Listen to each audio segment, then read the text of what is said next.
ഇനി നമ്മൾ 8ാം വാർഡിലേക്ക് പോകുമ്പോൾ 8ാം വാർഡ് പുഴക്കര വാർഡ്. ഈ പുഴക്കര വാർഡ് നിലവിൽ UDF ജനപ്രതിനിധിയായിട്ടുള്ള ഷീജ സുരേഷാണ് അവിടുത്തെ ജനപ്രതിനിധി. ഷീജ ടീച്ചർ അവരാണ് ആ വാർഡിൻ്റെ നിലവിലെ ജനപ്രതിനിധി. പക്ഷേ അവിടെ മത്സരം UDFിൻ്റെ സ്ഥാനാർത്ഥിയായിട്ട് അവിടെ വന്നിട്ടുള്ളത് ടി അബൂബക്കറാണ്, തവയിൽ അബൂബക്കർ.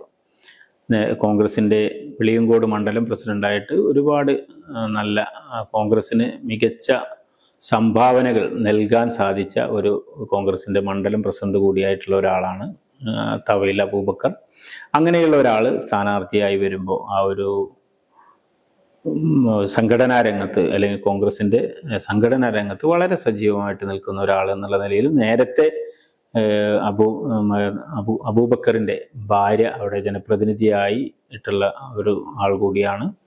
ആ രീതിയിലും വാർഡുമായിട്ട് ഏറ്റവും അടുത്ത ബന്ധവും ഒക്കെ നിൽക്കുന്ന ഒരാൾ UDFിൻ്റെ സ്ഥാനാർത്ഥിയായി വന്നു എന്നുള്ളത് UDFിനെ സംബന്ധിച്ചിടത്തോളം ആ വാർഡ് നിലനിർത്തുന്നതിന് ആവശ്യമായിട്ടുള്ള നടപടിയിലേക്ക് അല്ലെങ്കിൽ അതിൻ്റെ പ്രചരണ പ്രവർത്തനങ്ങളിലേക്ക് പോയിട്ടുണ്ട്.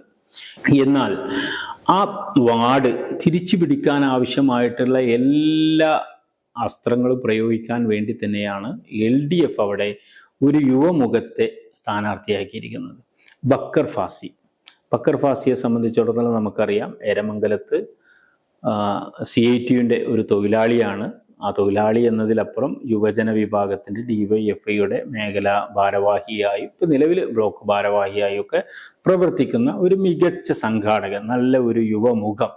ആ ഒരു യുവമുഖത്തെ ഇറക്കിക്കൊണ്ട് തീർച്ചയായിട്ടും ആ വാർഡ് പിടിച്ചെടുക്കാനാവും, അല്ലെങ്കിൽ ആ വാർഡ് LDFിൻ്റെ ഒരു വാർഡാക്കി മാറ്റാനാകുമെന്നുള്ള ഒരു വലിയ പ്രതീക്ഷയിൽ തന്നെയാണ് അവിടെ പ്രചരണം കൊടുക്കുന്നത്. പ്രചരണരംഗം വളരെ സജീവമായിട്ട് തന്നെ LDF, CPIയും CPMും വളരെ ഒറ്റക്കെട്ടായി തന്നെ പ്രചരണവുമായിട്ട് മുന്നോട്ട് പോകുന്നു. അതോടൊപ്പം UDFും ഒട്ടും പുറകിലല്ലാത്ത രീതിയിൽ വലിയ മുന്നേറ്റമാണ് ആ ഒരു വാർഡിനകത്ത് പ്രചരണം നടത്തിക്കൊണ്ടിരിക്കുന്നത്. ശക്തമായ ഒരു മത്സരം നടക്കുന്ന ഒരു വാർഡായിട്ട് നമുക്ക് 8ാം വാർഡിനെ കാണാനാവും.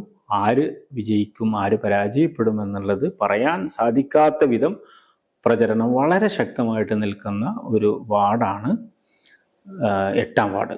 ആ 8ാം വാർഡിൽ BJPയുടെ സ്ഥാനാർത്ഥിയുടെ സാന്നിധ്യവും ആ വാർഡിനെ സംബന്ധിച്ച് BJPക്കും ഒരു സ്വാധീനമുള്ള ഒരു വാർഡ് കൂടിയാണ്. അവിടെ BJPയും അവരുടെ നില മെച്ചപ്പെടുത്തുന്നതിനാവശ്യമായിട്ടുള്ള പ്രവർത്തനങ്ങളുമായിട്ട് പ്രചരണവുമായിട്ട് BJPയും ഏറെ മുന്നിൽ തന്നെ ഉണ്ട് എന്നുള്ളതാണ് ആ ഒരു വാർഡിൻ്റെ ഒരു ചിത്രം നമുക്ക് മനസ്സിലാക്കുന്നത്. എന്തായാലും അവിടുത്തെ റിസൾട്ട് ആരാണ് 8ാം വാർഡിൻ്റെ ജനപ്രതിനിധിയാവുക എന്നുള്ളത്, 8ാം വാർഡിൽ എന്ത് തന്നെ ആയാലും 13ാം തീയതി റിസൾട്ട് വരുമ്പോൾ ഒരു അബൂബക്കർ ആ വാർഡിൻ്റെ ജനപ്രതിനിധിയാവും എന്നുള്ളതിൽ തർക്കമില്ലാത്ത കാര്യമാണ്. കാരണം LDFിൻ്റെ സ്ഥാനാർത്ഥിയും അബൂബക്കറാണ്, UDFിൻ്റെ സ്ഥാനാർത്ഥിയും അബൂബക്കറാണ്. അപ്പോൾ ഇവരിൽ രണ്ടിൽ ആരായാലും ഒരു അബൂബക്കർ നമ്മുടെ 8ാം വാർഡിന് ജനപ്രതിനിധിയാവും എന്നുള്ളതിൽ തർക്കമില്ലാത്ത കാര്യമാണ്. അപ്പോൾ ആ ഒരു രീതിയിലേക്കാണ് അവിടുത്തെ മത്സരം പോകുന്നത്. ഇനി നമ്മൾ 9ാം വാർഡിലേക്ക് വരുമ്പോൾ അവിടെ കനത്ത മത്സരം തന്നെയാണ് 9ാം വാർഡിൽ നടക്കുന്നത്. 9ാം വാർഡിൻ്റെ ഒരു ചരിത്രം എന്നുള്ളത് 9ാം വാർഡ് LDFിൻ്റെ അല്ലെങ്കിൽ CPIയുടെ ഒരു കുത്തക വാർഡ് അങ്ങനെ തന്നെ പറയാവുന്ന ഒരു വാർഡാണ്. കാരണം നേരത്തെ അവിടെ നിലവിലുള്ളത് CPIയുടെ സെയ്ദ് പുഴക്കരയാണ് ആ വാർഡിൻ്റെ ജനപ്രതിനിധി. അന്ന് 9ാം വാർഡായിരുന്നു. ആ 9ാം വാർഡ് 9 വോട്ടിനായിരുന്നു സെയ്ദ് പുഴക്കര കഴിഞ്ഞ തവണ വിജയിച്ചത്. അപ്പോൾ UDFിനെ സംബന്ധിച്ചിടത്തോളം ഒന്ന് ശക്തമായി പിടിച്ചാൽ കിട്ടാൻ പറ്റുമെന്നുള്ള ഒരു പ്രതീക്ഷ നൽകുന്ന ഒരു വാർഡായി 9ാം വാർഡ് മാറിയിട്ടുണ്ട്.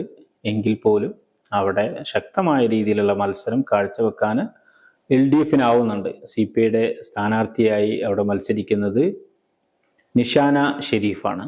നിഷാന ഷെരീഫ് CPIയുടെ സംഘടനാ രംഗത്ത് വനിതാ വിഭാഗം സംഘടനാ രംഗത്തൊക്കെ വളരെ സജീവമായിട്ട് നിൽക്കുന്ന ഒരു വനിത കൂടിയാണ്. അവരുടെ നേതൃത്വത്തിൽ വലിയ രീതിയിലുള്ള പ്രചരണ മുന്നേറ്റം അവിടെ ആ 9ാം വാർഡിനകത്ത് നടത്താൻ സാധിക്കുന്നുണ്ട്. കോൺഗ്രസിനെ സംബന്ധിച്ചിടത്തോളം അല്ലെങ്കിൽ UDFിനെ സംബന്ധിച്ചിടത്തോളം ആ വാർഡിൽ നിർത്താൻ പറ്റിയതിൽ ഏറ്റവും മികച്ച ഒരു സ്ഥാനാർത്ഥി എന്നുള്ള രീതിയിലാണ് അമ്പിളി പ്രഗിലേഷിനെ അവിടെ സ്ഥാനാർത്ഥിയാക്കിയിരിക്കുന്നത്. തീർച്ചയായിട്ടും വളരെ സ്വാധീനങ്ങളുള്ള അല്ലെങ്കിൽ ആ ഒരു വാർഡുമായിട്ട് ഏറെ ബന്ധമുള്ള ഒരു കുടുംബം, അങ്ങനെയുള്ള ഒരു കുടുംബത്തിലെ ഒരു പ്രതിനിധിയെ സ്ഥാനാർത്ഥിയാക്കുക, അല്ലെങ്കിൽ ഒരു ഇടത് അനുകമ്പ ഉള്ള ഒരു പഴയകാല ഫാമിലി എന്നുള്ള രീതിയിലൊക്കെ പറയാവുന്ന ഒരു കുടുംബത്തിൽ നിന്നുള്ള ഒരു പ്രതിനിധിയെ UDFന്റെ സ്ഥാനാർത്ഥിയാക്കുക എന്നുള്ള രീതിയിലും കോൺഗ്രസിന് അവിടെ സാധിച്ചു എന്നുള്ളത് തന്നെയാണ്.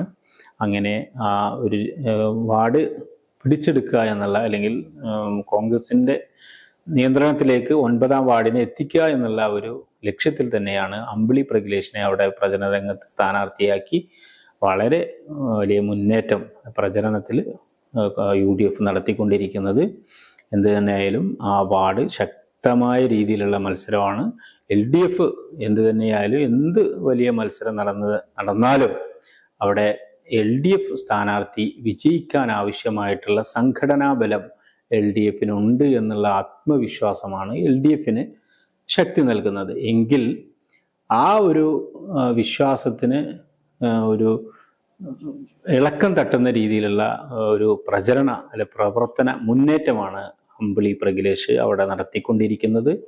അതോടൊപ്പം തന്നെ അവിടെ BJPയുടെ സ്ഥാനാർത്ഥി അവിടെ വലിയ മുന്നേറ്റം ആ വാർഡിനകത്ത് നടത്താൻ സാധിക്കും. കാരണം BJPയെ സംബന്ധിച്ചിടത്തോളം ഒരു വലിയ വോട്ട് ബാങ്കുള്ള ഒരു വാർഡാണത്. ആ വാർഡിൽ ഒരു 200 മുകളിൽ വോട്ട് BJPക്ക് ആ സ്ഥാനാർത്ഥിക്ക് സ്വാധീനിക്കാൻ, അല്ലെങ്കിൽ ആ സ്ഥാനാർത്ഥിയുടേതായിട്ട് BJPക്ക് കൊണ്ടുവരാനായിട്ട് പറ്റുമെന്നുള്ള ഒരു വിശ്വാസത്തിൽ തന്നെയാണ് BJPയുടെ പ്രചരണം. 200ന് മുകളിലുള്ള വോട്ട് ഷെയർ അല്ലെങ്കിൽ വിജയിക്കുക എന്നുള്ള ലക്ഷ്യം തന്നെയാണ് BJP അവിടെ കാണുന്നത്. അത്തരത്തിലുള്ള ഒരു പ്രചരണ പ്രവർത്തനങ്ങൾ അവരുടെ വലിയ നേതാക്കളെ ഉൾപ്പെടെ ആ ഒരു വാർഡിനകത്ത് ഇറക്കി ഉള്ള പ്രചരണം വലിയ ശക്തമായ രീതിയിൽ വെളിയങ്കോട് ഗ്രാമപഞ്ചായത്തിനകത്ത് BJP വലിയ പ്രതീക്ഷയിൽ വലിയ ഒരു മത്സരം നടത്തുന്ന ഒരു വാർഡ് കൂടിയാണ് 9ാം വാർഡ് എന്നുള്ള പ്രത്യേകത കൂടിയുണ്ട്. ആ ഒരു സ്ഥാനാർത്ഥിത്വം BJP സ്ഥാനാർത്ഥിയുടെ ആ ഒരു പ്രചരണവും പ്രവർത്തനങ്ങളൊക്കെ ഈ രണ്ട് മുന്നണികളെയും LDFനെയും UDFനെയും വലിയ രീതിയിൽ ബാധിക്കുമെന്നുള്ള ഒരു കാര്യം കൂടി ആ വാർഡിലുണ്ട്. എന്തായാലും അവിടുത്തെ റിസൾട്ട് 13ാം തീയതി തന്നെയാണ് നമുക്ക് വ്യക്തമായിട്ട് അറിയാനാവുകയുള്ളൂ. 13ാം തീയതി നമുക്ക് അവിടെ ആരാണ് ജനപ്രതിനിധി എന്നുള്ളത് നമുക്ക് അറിയാനാവും. അതാണ് ആ ഒരു വാർഡിനെ സംബന്ധിച്ച് നമുക്ക് പറയാനുള്ളത്.